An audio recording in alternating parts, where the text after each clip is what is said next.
Let's bring in Tyler Connoly, lead singer of Theory of a Deadman. Good morning. How are you, my man? Good. Sorry I'm late. I was just trying on Jeffrey's underwear. Yeah, you like that. You can wear them 4 times because you can turn them around once and then flip them inside out. Flip backwards. Yeah, you usually start with the blood stains on the front. I got the whole story about that. This just gross. It is. Where is that human being? He is not here today. You missed him. He's only here on Monday, Wednesday, and Friday. Little Jeffrey goes a long way. Oh, man. And I didn't realize how tall you are. I've seen you at Rover Fest before, but you're a tall guy. How tall are you? 7'1". 6'3". 6'3". 6'3", yeah. But you're thin, a skinny guy. I mean, you weigh like 190 is what I'm going to guess, right? Yeah, around there. Yeah, I mean, this guy, I don't know how you do it. Well, you run around on stage every night. That's probably more of a workout than people might think. Yeah, well, we also keep in shape. Like, you can't be on stage with a huge gut hanging out. Yeah. So I don't know. Some bands, I'm seeing more and more of that huge gut these days. Put a jacket on. Bands. Yep. Yeah, I don't know. Yeah, I got I'm on a diet. I eat healthy, which is that hard when you're on the road to do that? Because yeah, totally. Exercise is difficult probably when you're on the road. Also eating. I mean, you have riders and you say, hey, we want our organic this and that crap from wherever. But still, it's hard to follow that when you're on the road. It is, because there's some guys, like crew guys, that aren't on diets, and they're just, some of them have the ranch. Yeah. Well, the other or whatever, the bags of chips, and I'm like, oh, it looks so good. The other thing is you want to, at least I do. We go on the roads, so we're on the road about 10 days a month or so, doing the show, and I want to try local restaurants and cuisine and stuff like that, and that's not the healthiest way to do it, and it's hard to. That's why I'm 4 inches shorter than you, and I weigh the same More amount. than him. Yeah, probably. Yeah, he's talking about these guys with guts. I have one. So you got how many records have you guys put out now? 6 records, man. It's been a long time. Like you said, we did Rover Fest 2012. Yeah. Like we were talking out there, and I'm like, yeah, of course I remember. Oh, come on, you can't remember that. You do a million shows. No, I remember it. How have you even? It was a singer from Live, I think, was on that Ed too. Kowalczyk, yeah, that's right. Yeah, Fireworks. I remember it. Yeah, and they have since gotten. I think Live has gotten back together. Like they were in a big feud at the time, Ed and the rest of the guys in the band. And now I think they're out on tour, maybe even right now doing dates. As a whole band. I saw them out in L.A. and a friend of mine was drumming for them. I'm like, what? I could see him up on stage. I'm like, I didn't know that. Are there certain bands that you like being with, performing, doing shows with more than others? Are there guys, or do you even really have to interact with the other bands too much on a gig? You go and say hi and stuff. There's definitely bands that we are super friends with. I would say probably Three Doors Down is one of them. We've toured a lot with. And so now we're friends. We text back and forth and stuff like that. And there's tons of bands. I don't know, man. Like a lot of the indie goop bands like Shinedown, Hailstorm, a lot of rock bands like that. We are good friends with. And that's a management company that you just mentioned right there. Yeah, that's a management company. So they're like a big management company for rock bands. I'm sure there are other ones. Yeah. But is that who manages you guys? Yeah. And how do you even choose a manager? What goes into that? When we started out, this is like 2001, we'd meet, like a manager would fly out or something. We'd go out for sushi, and it's not much. What can you get from that, right? Other than maybe a couple of personal things. Because they're going to tell you what you want to hear, of course, and what they're going to do for you and all that. Yeah. You wait to see if they pay for dinner. The check comes. You're like, here's the real test. No, and then Bill, who owns the company, Indigoot, he was the only manager who actually flew us out to New York. He's like, I want to show you what we do, and flew us out and showed us the office and all the people, his whole staff. And I'm like, that was it. We were like, this is how you do it. And so they handle. I mean, I don't know much about how the inner workings of bands and operates as a business. Right. So this management company that you have, what do they handle for you exactly? Because you have to pay them money. I mean, people look Yeah. at what you may get paid, or they'll hear what you may get for a show, and they go, "Oh my God, those guys are rolling in the dough."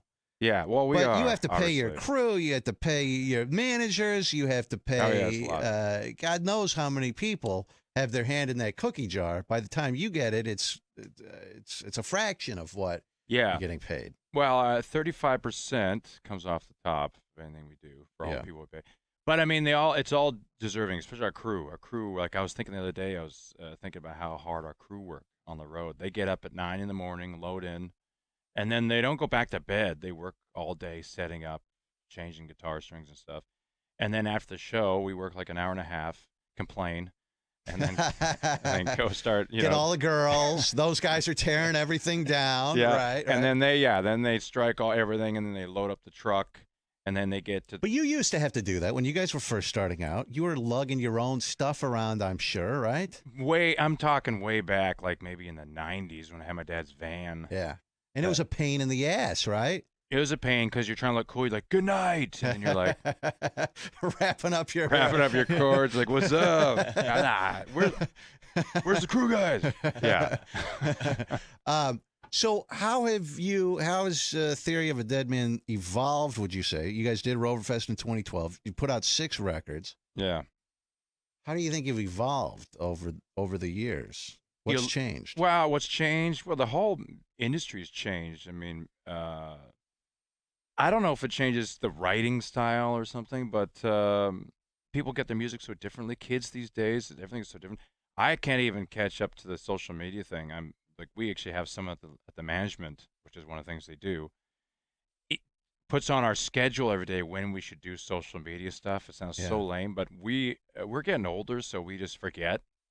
And because nowadays kids, they're on social media like 10 times a day, like posting and posting. 10 times an hour, probably. It's nuts. And so I'm the same way you are. Like I'll be out and I'll be doing something, and it will not occur to me to take a selfie and post. I'm having so much fun, because I'm actually having fun. I don't want to stop and take a picture of myself doing that. But they'll give you a schedule and they'll say, you should post this, or you have an upcoming show, mention this, or whatever. They'll send us stuff like, can you post this on your socials? It'll be a photo, or a new video is out or something, or you guys got a Facebook Live this afternoon. This is what you should talk about. Take the fans backstage or whatever, which is great, because I mean, we should be doing this stuff on our own, but we get you just lazy, don't think about it, right? And we're not. I don't know what these kids, they love it. Like I was driving with Al on the way. You know Al. Big Al, the limo company owner. Yeah. We were talking about Ireland. He went over to Ireland and all this stuff. I'm like, Big Al loves to talk. By the way, he's a real talker. Get him on the show. Yeah. Get him on here. He would be in here in a heartbeat. What were you saying? We were just talking about how nowadays there's phones and all the everything's live, you film. And back when you go on vacation, there wasn't even cell phones. You'd actually just have to remember, or talk about it. I went to Ireland, I saw this, and they're like, yeah, well, how do I really know? We were talking about this on the show earlier today. So I've noticed, I don't know how it is for you guys, but when we're on the road and we'll be on the bus and I have 5 guys, and you look around and all 5 guys are they're not even talking to each other. They're just on their phone, just staring at their phone. And it used to be when you would go out, like you go to Ireland, you go on vacation, you interact with other people. You're meeting people that you don't normally. Now people are just staring at their phone nonstop. Oh, yeah. It drives me crazy when you watch a sporting event like the NBA Finals or something, and someone has courtside seats, and there they are. They're on their phone or taking pictures of them. You're like, you just spent $10,000 on these seats, or more. Watch the game. They're texting someone, telling them they're at the game. Exactly. You wouldn't believe what I'm seeing right now. What are you seeing? The screen of my phone. Well, what about, I hear bands complain about people videotaping. When you guys are performing, people have their phones out and they're videotaping. I don't think there's one person in the history of the world who's ever gone back and watched that video. No. No. But when you're on stage, does it annoy you that people are doing it? Nah, I don't care. I actually kind of notice some songs more than others. Now that we play RX, it's like half the audience. Some people have 2 phones. They got an iPad. Some old man with an iPad. No, it doesn't bother me. Nah, it's like the whole thing with the photographers. For some reason they're only allowed the first 3 songs. What's the deal with I that? don't Explain know. that to me. No flash photography I allowed. kind of get that. I guess if you're on stage and someone has taken flash photography, I mean, you theoretically could fall off of the stage if you're right near Yeah. the edge. But I've never understood, like, bands have policies, theater. A lot of people probably don't know this, but they'll have a policy. Only first 3 songs. You can have photographers from the press, the newspaper, the local, whatever, but they can only be there for the first 3 songs, and that's it. Why? Yeah, Who I don't knows? know. I don't know. The rules were always made because something terrible has happened. Yeah. So that's why they was like, you know what, enough. Do you want to know how it works on the, like, I'm not a concert promoter, but we do one event, Rover Fest. That's it. The only event that we do. And so we handle everything. There's no outside promoter. And on a promoter side, what we do is we just go, okay, yeah, sure. And then we just do whatever we're going to do anyways. Right, And and that's, that's how you get our 3 song. Okay, whatever. There are a lot of moving parts to putting on a show. And I guess from your end too, a band, a lot of people don't see what goes on behind the scenes and what it takes to go on tour. And like you said, all the work that your crew is doing. Yeah, there's a lot of people, even in every city, right? There's local crew too. Yeah. Promoters and promoters and the people that run the place. I was going to think, Rover Fest, have you ever like gone to Rover Fest and had someone like, whoa, where's your, can you see some ID, please? Or, you're like, no, it's me. That actually happened to me 2 years ago. I show up, it's like, I don't know, the gates open at 1, so I was there all week. And then the day of the show, I come there, it's like 10 o'clock and 10 a.m. And all the security people are now in place and they have the streets closed. And I go and I don't have a parking pass or anything, any pass like that to get in. And the guy's like, I can't let you in. And I'm like, well, it's, I'm Rover. It's I don't care who you are. You're not allowed in. And I'm like, my picture is on the ticket. Like, here it is. And he's like, I don't care. I'd rather have that, though, than a lot of these guys. They just don't care. You go, oh, no. Tyler from Theory of Deadman. That's my cousin. Oh, okay. Yeah. Come, No, oh, really? Oh, that's great. What's he like? No, I say the same thing because I've had multiple times. I rarely ever carry a laminate on me. I just don't go in, and they're like, oh, yeah. But once in a while, I'll get a guy that says, whoa, where's your laminate or whatever, and I'm like, I forgot. And then they'll apologize to me. I'm like, don't apologize, man. Like, you're doing your job. Yeah, like, I don't want some riff-raff in here. Right. Yeah, and you're not. Some people are a dick, and they're like, oh, don't you? What do you do? Like you're being hassled by the security guys, but they're paid to do exactly what they're doing. Yeah, I know. That's years ago. We played a show. I think it was in Los Angeles. It was on our first record, and we were opening for somebody, and our tour bus or whatever was outside somewhere, and so we were standing outside, and the intro was rolling for us to play. Mm-hmm. So go inside, and the security guy's like, "Whoa, where's your pass?" So I show my pass, like, "No, you need the sticker or something," and I'm like, I don't know what the sticker is. I don't know what you're talking about, but I gotta go on stage. Like, I don't care. He ain't going anywhere. And I'm like, and I was just full like rock star. Just was like, fine by me. And I just turned around and walked away. And someone come running out. He's got to be on stage in 5 seconds. So I was like, I rarely ever pull the whole rock star spaz, but it happens once in a blue moon. So 6 records you guys have put out. The last one came out. What has it been now? It's been October.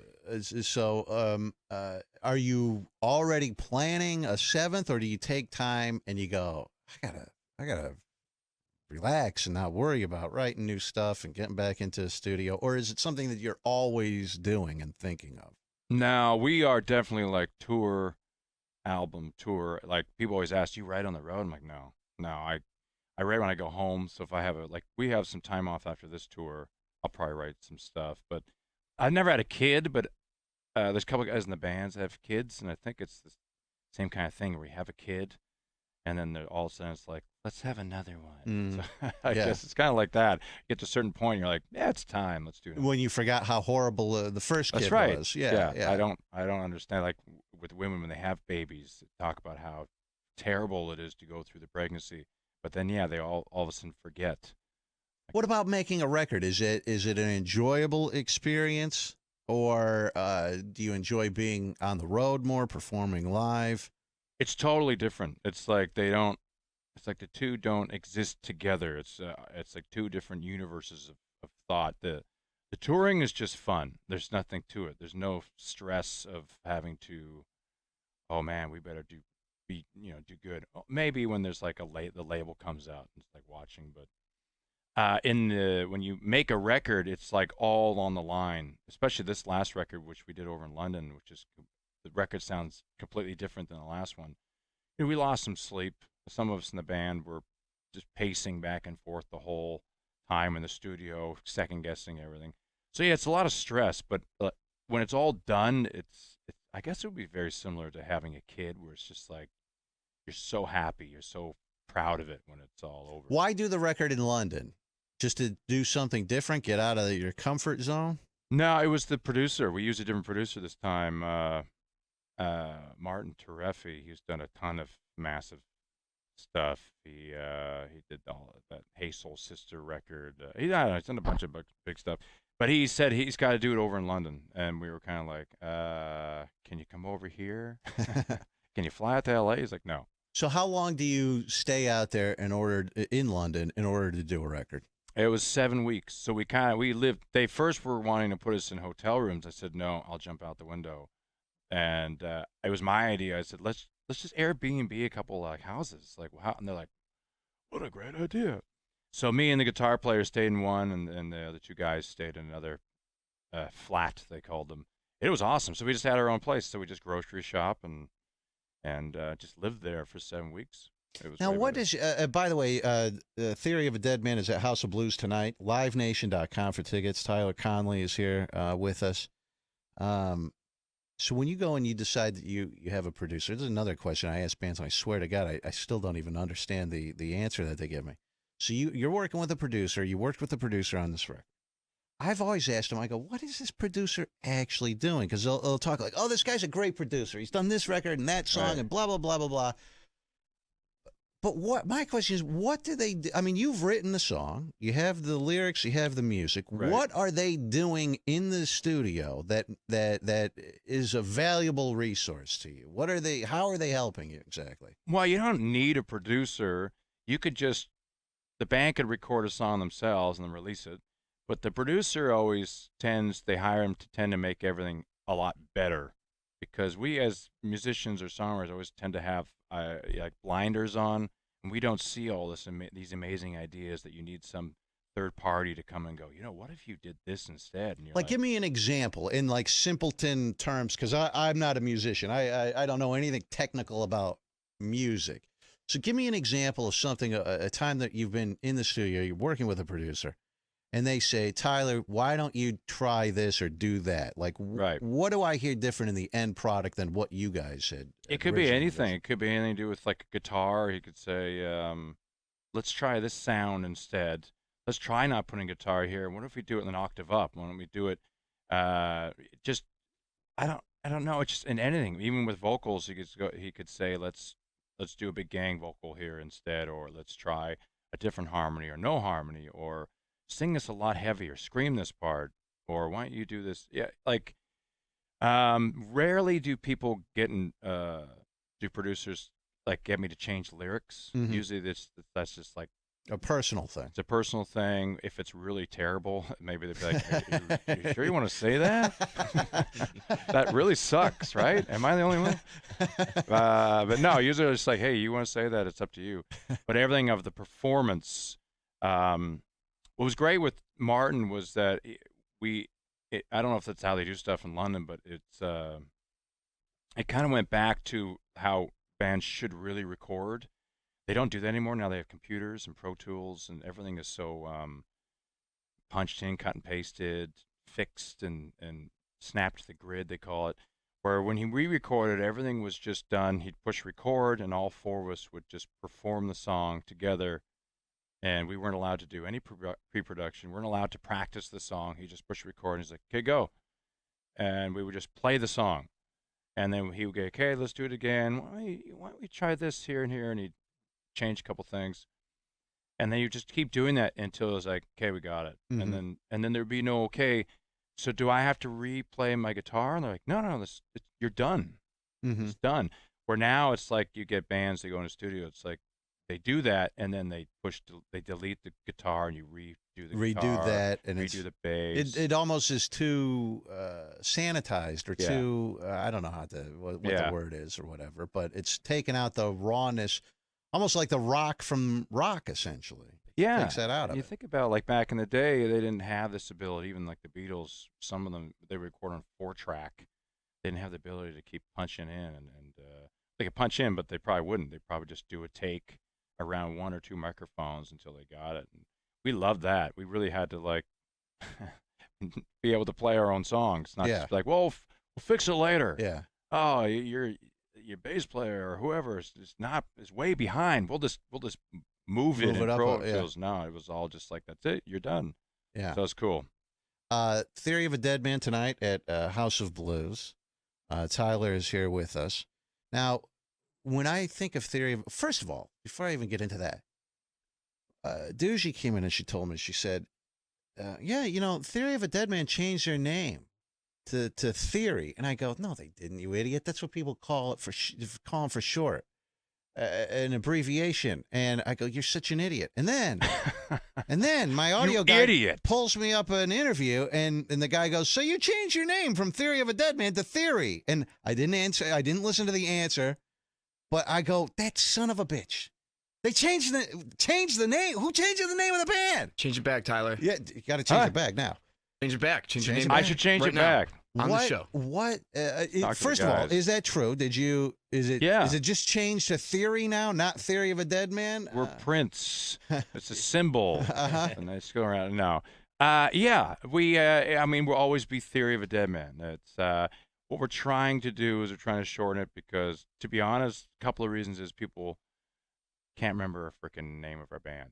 I'll be in LA and I'll be doing something. I'll be in an Uber or something, and someone, or you're getting your hair cut and they want to talk to you. What do you do? I play in a band.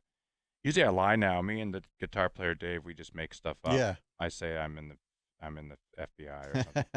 But they'll say, you're in your band? What's your band called? I'm like, Theory of a Deadman. Theory of a what? Every person says, oh, I'll check out your band. The Theory of the Deads. I'll check them out. I'm like, Okay. yeah, all right. Have fun finding that on Google. Yeah. So it just was something on this record. There was multiple reasons. The different sound of the record and just the fact that people call us Theory. Yeah. It's almost like when they call it Red Hot Chili Peppers, the Chili Peppers, because it's just less to say. So it's just, these are my excuses. I had someone, I don't even remember what it was, but years ago we were booking Rover Fest, and someone was here in the office with me going over everything, and I had a list of bands and an agent sent over. What about, and it was Theory of a Deadman, but they just abbreviated it TOAD, Right. capital T, capital D. And the person who was here in the office goes, who's this Toad band? Yeah. No, Yeah. it's not Toad. So, all right. So you've changed officially to just Yeah. Theory, and that's it. Yeah, it's the way the world is going. I mean, I noticed in the last 5 years now, kids, they don't, with the texting, they have to say, they don't never even finish one syllable words now, right? Yeah. Tote. I don't know. So it's just to simplify, essentially. Just to simplify. In other words, Americans, and I guess just people, are getting dumber every year, People are and getting- you have to almost simplify in order to keep appealing to. Corey, to them. everyone's getting dumber except our fans are just getting smarter, right? It's amazing, yeah. You were the first band that was signed, I think, to Nickelback's record label, or Yeah. they started their own label, Yeah. or check. I forget exactly what it was, because I always think of that. And when you think of Theory of a Deadman, I always think of that, or Theory now, I guess. I always think of that. Is that do you think, is that a positive or a negative? Maybe I'm the only person that automatically makes that link. Right. But in my mind, you're always linked in that way because of that. Do you think that's a positive or negative, or doesn't even? It doesn't matter. I mean, you can't erase your history now, even if you could. So you have to just embrace it, and it's like seriously, we don't see it as a negative thing because it literally is what got us a record deal. So we're gonna be like, we can't really write that off. Have you ever seen a band besides Nickelback? I mean, Nickelback has so much hatred directed at them It's all so the time, weird. right? I mean, it's people. I don't know how it happens with specific, whether it's an actor or a band or whatever the case may be. Sometimes people are just become a magnet for haters. And what is it? Because you think about it, like who was that lady? Who was the cook, the Southern cook lady? Paula Deen. Paula Deen. She said a couple N words or something. Yeah. I'm sure now everyone's forgot about it. And they're like, she's fine. I'm going to go buy some more of her books. People get over it. People have not gotten over that. They just Nickelback has always been like a them. butt of a joke. You know, it's all. They're the new N-word. He was waiting for that. That was amazing. That was good. Thank you. They are the new N-word. Oh, it's so sad. Because they are really good guys. I don't understand. They haven't gone out and said or done something so terrible where you're like, you know what? Screw these guys. It just became like people. I think they like Justin Bieber more. I don't know because he's kind of gone. So Justin Bieber is like manlier than Nickelback now, is what you're saying? No, I just don't. I don't understand it. I still don't understand it. So you finished this. You put this record out in you said October. You're on tour now. When do you put the next record out? How long does it take? We're usually about 3 years between because we tour like about 2 years solid, and then it takes us about 6 months to write and then record and then comes out. So most of the income from the band come off of touring then, as opposed to it used to be you'd make a bunch of money off of record sales. Do you still make a bunch of money off of record sales, or not so much? There is no record sales anymore. Isn't it crazy? There's none. Yeah. I mean, it's about 1/10 of what it used to be. Well, I mean, we write our own stuff. So there's a lot of royalties. So you get anytime it's played on the radio, you get a half a cent or something like that or whatever. I mean, it sounds probably ridiculous, figure it out. but it adds up. I mean, we have 100 and something songs at this point. That's the thing. Is like as a band, you get to a certain point, you have a few hits, and then you get into it like 10, 20 years, 30 years later, you're like, okay, I've got a lot of catalog of Think of songs. how much money you've made just from Bad Girlfriend, all the strip club royalties that you get. I mean, you cannot go into, even today, that song came out, I don't know how long ago. 10 years 10 years ago. You still could, you walk into a strip club today.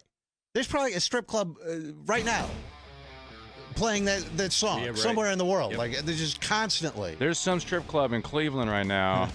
Who has their 11 in the morning, out at probably 10:30 playing a.m. There's 4 dudes in there. They're like, yeah. Theoretically, they're supposed to pay for that too. I mean, they even bars, strip clubs, they're supposed to pay royalties. I don't know how anyone polices that necessarily. Yeah, I don't know, but I think that Theory should get a lifetime.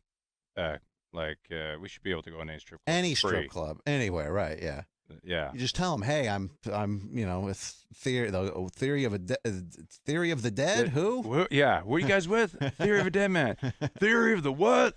Yeah, exactly. I'm like, forget it. We'll just go to So you say that you where do you call home? Where do you live? I'm in Los Angeles. So that's where you live year, or I guess when you're not on the road year round. Yeah, I'm in Los Angeles. I like to go down see a bunch of basketball games. LeBron James. Oh yeah, you son of a bitch. I had to say it, but they already defaced his mural down there. Did you see that? Saw that. They did some beautiful mural of his face or something, and then within 24 hours, people are spray painting on it. Right. I don't know. I feel bad for the guy who painted it. He's like, man. Yeah, I don't know if you spent all that time, right? Yeah. So you, someone pointed out to me, and I was going to ask you. So I've been engaged for 3 years or so. When's that happening? I don't know. I mean, if you're going to do it. I know, but it's like everything is fine right now. We're happy. And it's like, why do you really want to mess with some? But you were divorced, I read. That I was divorced once. And one time. Would you ever get married again? No. Because of that experience? I think so. I think not of the divorce, but of the marriage. I think the marriage was fine. It was great.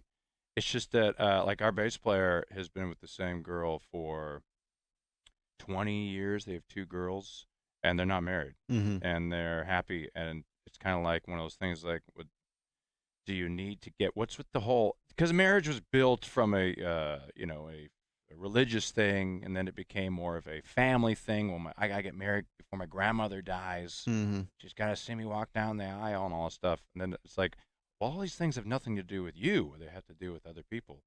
So I don't know. I think that the marriage thing, nah, never gonna happen. Never would do that again. And someone in entertainment like you, you're making pretty decent money.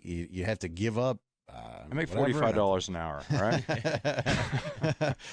You have to give up money in a divorce and all that kind of stuff. And who needs the hassle, I suppose. Yeah, what you gotta do. So I'm an idiot if I get married. I should just stay permanently engaged. I don't know your fiance. Maybe she's amazing. Maybe it's the greatest I would be the decision one marriage ever. that would work. That It would could the be, one. man. Yeah, It's 50-50. Uh-huh. If you were gonna buy a lottery ticket and it was 50-50, would you buy one? Of course. Mm-hmm.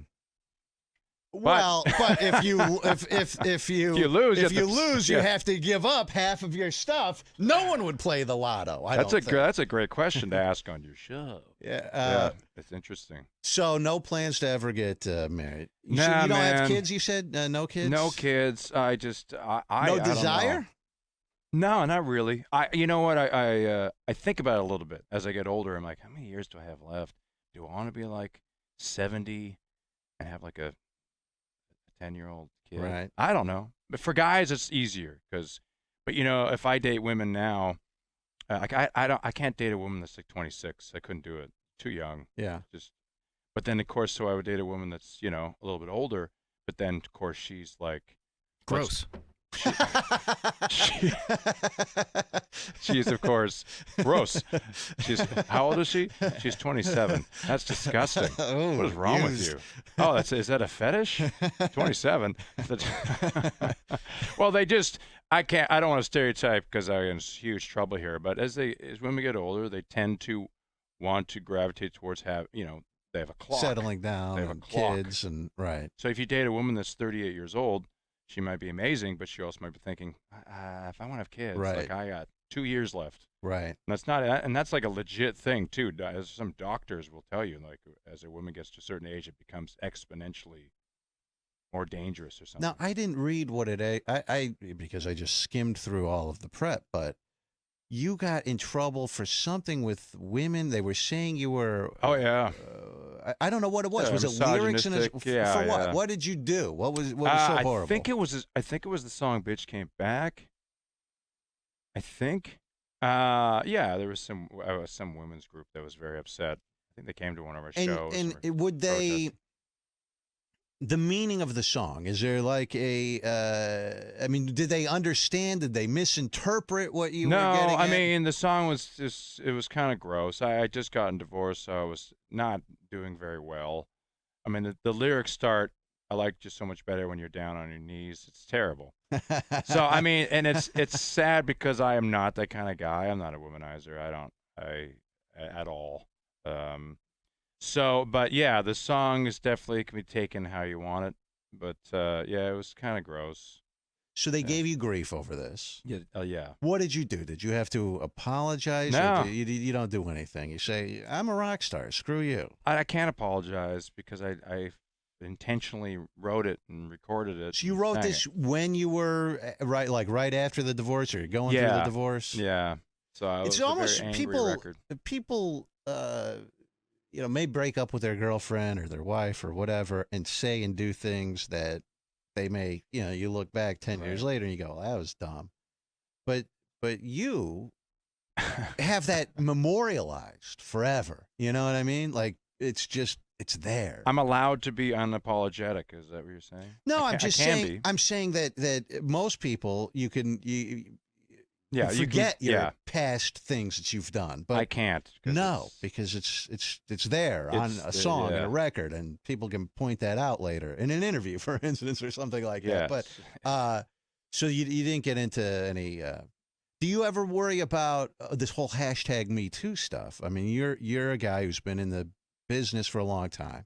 I don't know what you do in your personal life, but you probably, I'm guessing, have had chicks throw them. You're a good-looking guy. I do more of the Jeffrey stuff. No, I don't. Yeah, no, I'm not worried about that. Problem is, I guess anybody, including yourself, anybody could be a victim to that as well. Yeah. Because the problem is it's a great time for women to be able to come forward. It's so sad to think about all these decades that they felt that they had to like just shut up. But at the same time, it's you gotta be very careful because as it becomes trendy, which is such a gross word to say with something that's so serious, people gravitate towards it and just want to believe it. So then you have people that get that may not have done anything that get, oh well, yeah, he did this to me. Like I just saw a week or two ago, Maynard from Tool. I heard about that. Was hashtag MeToo, and this woman wrote a tweet because as or a blog or whatever. That's how you make an egg. And I don't know. Maybe it could be true. I don't know. Yeah, we don't know. I know Maynard's a weird dude. Like the guy's just. I've met him a few times. I'm not close with him by any stretch of the imagination, but he's an oddball a little. But that doesn't mean that he's done anything wrong. There are a lot of oddballs out there, but you don't know what. And if you say, I remember I read this story on the air. We talked about it, and if you question it, and I said, well, why did this happen? And when she said that, why was that? You're labeled, you're a victim blamer, Rover. You don't believe. But you know what? Here's the thing. If anyone were in a situation where they were accused of something, you would want people to give you the benefit of the doubt as well. Right. Just because someone accuses you of something doesn't mean that you've actually done it. It's the whole innocent till proven guilty. That someone said that once. Somewhere. Yeah, I think I've heard that before. Somewhere. Yeah, it's what do you do? I mean, you can't be unbiased. You have to take a side, and of course, which one do you take? And and of course, then if it happens to you, then you expect everyone to take your side, and sure. all of a sudden not returning your phone calls. Yeah, that's scary, man. I don't know. So you've never thought about or been worried about anything like that, or no, because I've never done anything. But that's what I'm saying. You don't necessarily even have to have done anything wrong to be swept up in this day and age. Yeah, I don't know. I would hope I come off as being a kind of nice guy. People would probably defend me, I think. Yeah. Well, that's what a lot of people have exactly. thought, and then they go. But no one wants to. When the S hits the fan, no one. Oh yeah, he's a good guy. What are you defending of a molester, a rapist? What knows, whatever. Theory is going to be at House of Blues tonight, and for tickets you can go to livenation.com. Then how long are you guys on the road for before you have some downtime? You go back home. How long are you out on tour for? Another 5 weeks. We've been out for 3. We were over.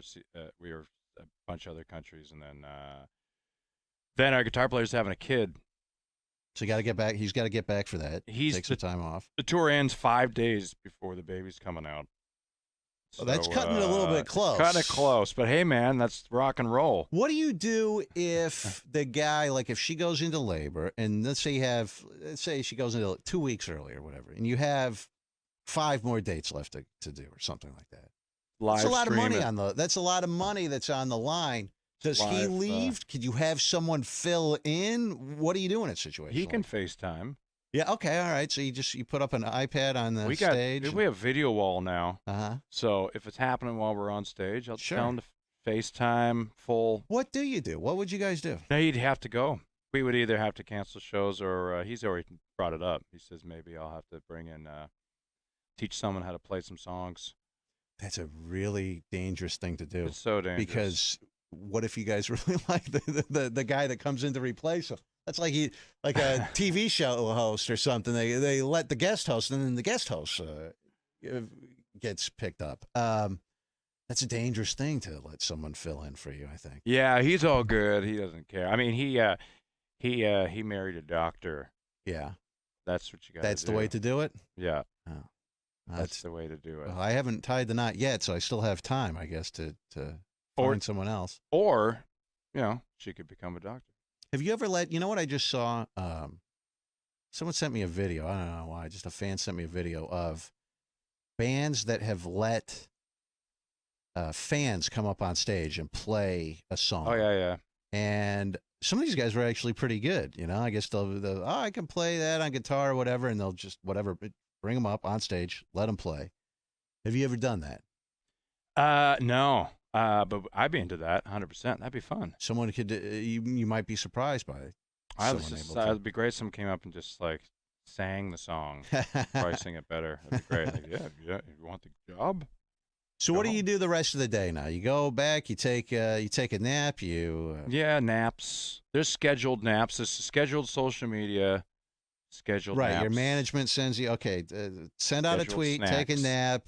We're like kindergarten exercise. kids. Uh-huh. Seriously, we are kids. Do you enjoy anything on the road? For instance, do you get out? Do you see sights? Do you do stuff when you're in various cities? Never used to. Used to be the guy that a lot of us used to be just sleep into like 3 p.m., stay up all night, and then just go to bed when it got like light outside, and then wake up at sound check. Yeah. Just be gross.